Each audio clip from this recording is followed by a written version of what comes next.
भारत के पुरानी वाली इंडियन पिनल कोड में एक प्रोविजन था वेजिंग वॉर, और नई वाली भारतीय न्याय संहिता में वो प्रोविजन है वेजिंग वॉर, जिसमें आजीवन कारावास फांसी का प्रावधान है।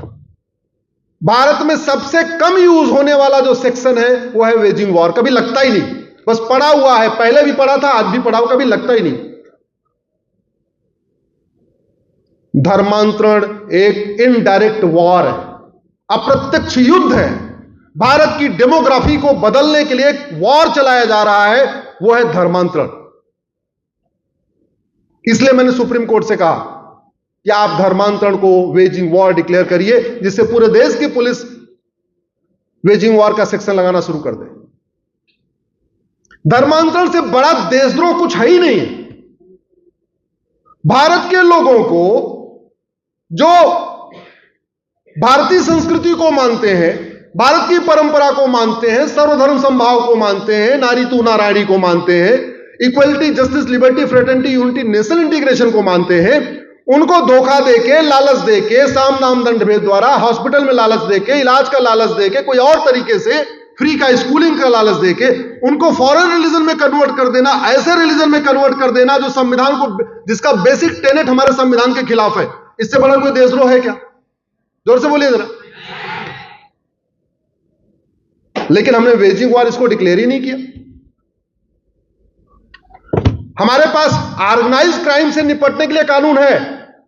महाराष्ट्र में मकोका है, गुजरात में गुजकोका है, आपके यहां गैंगस्टर एक्ट है, यूपी में गैंगस्टर एक्ट है।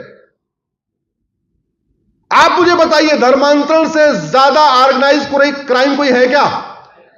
धर्मांतरण कोई एक इंडिविजुअल करता है क्या? पूरा नेटवर्क होता है। कोई जगह उपलब्ध कराता है, कोई पैसा देता है, कोई लिटरेचर देता है, कोई ब्रेन वॉश करता है, कोई पहचान छुपा के फंसाता है, कोई कुछ और करता है। कन्वर्जन से ज्यादा बड़ा ऑर्गेनाइज क्राइम कोई है क्या? मैं कह रहा हूं ड्रग स्मगलिंग जितना ऑर्गेनाइज्ड है, उससे भी ज्यादा ऑर्गेनाइज है कन्वर्जन। मानते हैं कि नहीं मानते आप? और ऑर्गेनाइज क्राइम से निपटने के लिए हमारे पास गैंगस्टर एक्ट है, सभी राज्यों के पास। मैंने बताया ना, महाराष्ट्र के पास मकोका, गुजरात के पास गुजकोका, एमपी के पास गैंगस्टर एक्ट, यूपी के पास, ऐसे अलग अलग कानून है। दुर्भाग्यवश हम उनके खिलाफ लगाते ही नहीं। तो जब मैंने सुप्रीम कोर्ट में पीआईएल फाइल किया कि धर्मांतरण को कराने वाले और उनके मददगारों के खिलाफ एनएसए लगाएं, यूएपीए लगाएं, वेजिंग वॉर लगाएं, देशद्रोह लगाएं, गैंगस्टर एक्ट लगाएं, तो 10 पिटीशन और आ गई मेरा विरोध करने के लिए।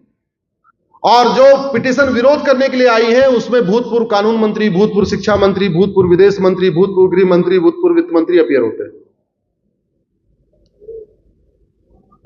तकलीफ इस बात की है कि अगर उधर से 10 आई तो इधर से कितनी आनी चाहिए थी? 100 आई क्या? नहीं। यह तकलीफ, इस बात का मुझे दुख रहता है। लेकिन भगवान जो कर रहे हैं, सब कर रहे हैं, ठीक ही कर रहे हैं। मैं मानता हूं नहीं आ रही, शायद ये भी भगवान चाहते हैं। और इतना 11 फरवरी 2022 की डेट को जस्टिस एमबी शाह की बेंच ने बहुत कठोर रिमार्क किया। मैंने 5 मांग किया था, राष्ट्र की सुरक्षा के लिए खतरा, दूसरी थी एकता अखंडता के लिए खतरा, तीसरी वेजिंग वॉर, चौथा ऑर्गेनाइज क्राइम, 5वां देशद्रोह। जो मेरी पहली वाली प्रेयर थी, उसमें सुप्रीम कोर्ट ने कमेंट कर दिया कि धर्मांतरण राष्ट्र की सुरक्षा के लिए खतरा है। आप लोग गूगल करिएगा, conversion is threat to national security. और उन्होंने अटॉर्नी जनरल को बोला कि बहुत इंपॉर्टेंट मैटर है, आपको इसमें अपीयर होना है। सॉलिसिटर जनरल को बोला आपको इसमें रहना है, कोई जूनियर वकील इसमें नहीं रहेगा, ऑर्डर में लिखा हुआ है। और उन्होंने 11 फरवरी 2022 की डेट फिक्स कर दिया, 11 फरवरी 2023 की डेट फिक्स कर दिया कि इसको हम फाइनल हियरिंग पे करेंगे। जानते हैं क्या हुआ? फाइनल हियरिंग पे आने के पहले केस हंटिंग हो गई। केस हंटिंग समझते हैं? केस इधर इस बेंच से उस बेंच में चला जाए। वो केस ही वहां से खींच लिया गया।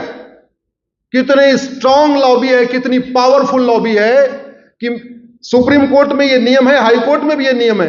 हालांकि हाई कोर्ट में रोस्टर चेंज होता रहा, सुप्रीम कोर्ट में रोस्टर चेंज नहीं होता।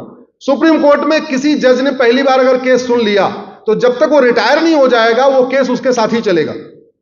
जब मैंने पीआईएल फाइल किया तो जस्टिस एमबी शाह साहब कोर्ट नंबर 7 में बैठते थे। कोर्ट नंबर 6 में आए, मेरा मैटर उनके साथ आया।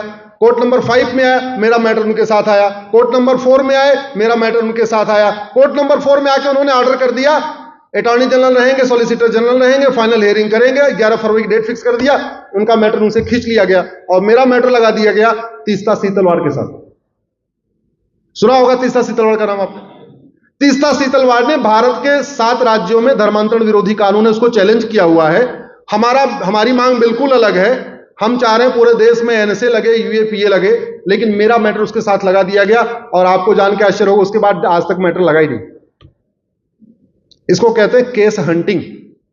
कितनी पावरफुल लॉबी है, केस को उन्होंने शिफ्ट करा दिया। तो उनको समझ में आ गया जिस तरीके से एमबी शाह साहब आगे बढ़ रहे हैं, कल को इन्होंने अगर इसको देशद्रोह घोषित कर दिया, वेजिंग वॉर घोषित कर दिया, पूरे देश की पुलिस लगाना शुरू कर देगी। लेकिन शाह साहब जाते जाते एक ऑर्डर पे अपने लिख के चले गए थे कि राष्ट्र की सुरक्षा के लिए खतरा है। मैंने उस ऑर्डर को बाबा जी की पुलिस को दे दिया।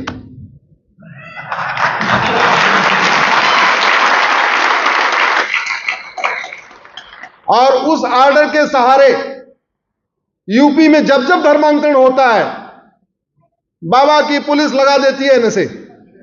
एनएसए में 1 साल जमानत ही नहीं होती है, लो कर लो। अच्छा, पहली बार किसी केस में जब आप कोई एनएसए लगाते हैं तो उसको वेटिंग के लिए हाईकोर्ट भेजा जाता है। तो सबसे पहले गाजियाबाद पुलिस ने उसको लगाया, एनएसए लगाया। कमिश्नर साहब भी काफी भयभीत थे, काफी मेरी उनकी कई बार चर्चा हुई। हमने कहा आप लगाओ, कोई दिक्कत नहीं, कुछ नहीं होगा। आप बोले नहीं, हाईकोर्ट जाएगा, वहां पे कमेटी इसको एग्जामिन करेगी, एनएसए ठीक है नहीं ठीक। हमने कहा एक बार लगाओ तो आप लगाओ। मान गए गाजियाबाद के कमिश्नर साहब, लगा दिया उन्होंने एनएसए। हाईकोर्ट से भी कंफर्म होकर आ गया कि धर्मांतरण पे एनएसए लगाया जा सकता है।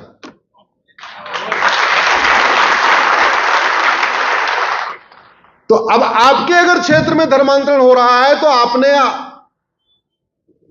यहां एसएसपी या जो कहते हैं डीसीपी जो भी है उनको पकड़िए, उनको बोले लगाओ भाई, लगाओ एनएसए। यूपी में एनएसए लग रहा है तो एमपी में क्यों नहीं लगना चाहिए? एमपी पीछे क्यों रहना चाहिए?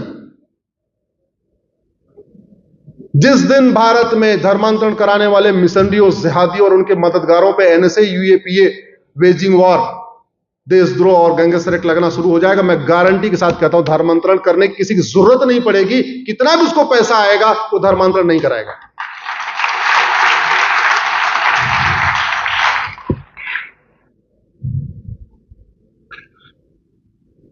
एक दूसरी समस्या है जो आपके यहां भी है। मुझे बताया गया कि आर्मी एरिया के बगल में टीला उला है, वहां पे कब्जा हो गया, बांग्लादेशियों ने कब्जा कर लिया है ना। अब आप ये बताओ, ये अवैध घुसपैठ कभी आपने सुना चीन में किसी ने अवैध घुसपैठ कर लिया हो? सिंगापुर में कर लिया हो, बाकी छोड़ो, दुबई में कर लिया हो, कुवैत में कर लिया हो, अरब में कर लिया हो, ये सारे भारत में क्यों करते हैं?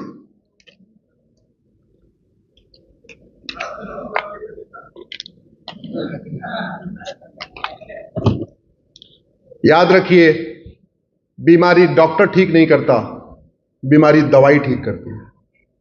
पहली बात तो राहुल गांधी संसद में है क्योंकि हमारा कानून घटिया है। नहीं तो राहुल गांधी जैसे आदमी आज तिहाड़ में होते, वो संसद में होते ही नहीं।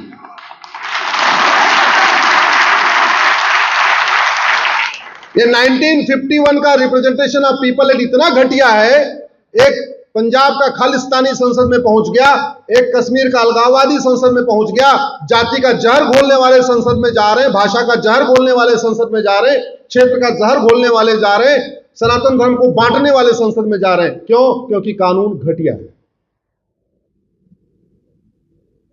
हमारा रिप्रेजेंटेशन ऑफ पीपल एक्ट 1951 का जो अंग्रेजों का कॉपी पेस्ट था वही चल रहा है, उसको बदला नहीं किया, इसलिए जा रहे हैं। ना हमने मिनिमम क्वालिफिकेशन तय किया, ना मैक्सिमम एज लिमिट सेट किया, कुछ किया ही नहीं हमने। ना इसमें हमने ये तय किया कि भाई एक व्यक्ति जिसके खिलाफ चार्जेस फ्रेम हो जाए वो होमगार्ड भी नहीं बन सकता, सिपाही नहीं बन सकता, चपरासी नहीं बन सकता, लेकिन वो सांसद विधायक बन सकता है। एक अनपढ़ आदमी टीचर नहीं बन सकता, लेकिन शिक्षा मंत्री बन सकता है। एक अनपढ़ आदमी कंपाउंडर नहीं बन सकता, लेकिन वो स्वास्थ्य मंत्री बन सकता है। आजादी की 75वीं वर्षगांठ मना रहे हैं हम। चुनना कितना है? 5000 आदमी। अरे पूरे भारत में 800 सांसद, 4200 विधायक, टोटल 5000 तो चुनने। क्या हम 5000 पढ़े लिखे लोग चुन नहीं पा रहे हैं क्या? और हमने समाज के ऊपर छोड़ दिया, समाज चुनने। अरे भाई कानून बनाओ ना, जो पढ़ लिख के आएगा उसको हम चुनेंगे। टीचर के लिए टीचर एलिजिबिलिटी टेस्ट हो सकता है, डॉक्टर बनने के लिए नीट हो सकता है, इंजीनियर बनने के लिए जेई हो सकता है। एक ऑल इंडिया लेजिस्लेचर टेस्ट शुरू कर दो, जो इसको क्वालिफाई कर पाएगा वो चुनाव लड़ेगा, जो नहीं क्वालिफाई कर पाएगा नहीं चुनाव लड़ेगा।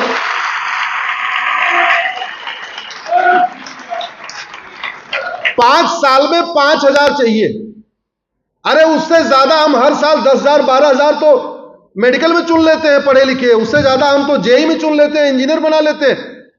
5 साल में कम से कम 10,000 हम आईएएस चुन लेते हैं, और 5 साल में हम एक टेस्ट करके 5000 पढ़े लिखे लोग नहीं चुन पा रहे हैं, जिनको संविधान का ज्ञान हो, कानून का ज्ञान हो, भारत की संस्कृति का ज्ञान हो। ये सारे अनपढ़ नाड़ी ठुल्ले टाइप के लोग चले आ रहे हैं वहां पे।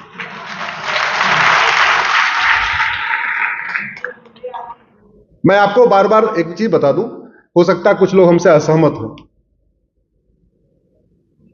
कुछ लोगों का यह मानना है कि समाज बदलेगा तो व्यवस्था बदलेगी। यह सच भी है, मैं इसको गलत नहीं कह रहा हूं। समाज बदलने से व्यवस्था बदलती है, लेकिन उसकी स्पीड बहुत कम होती है।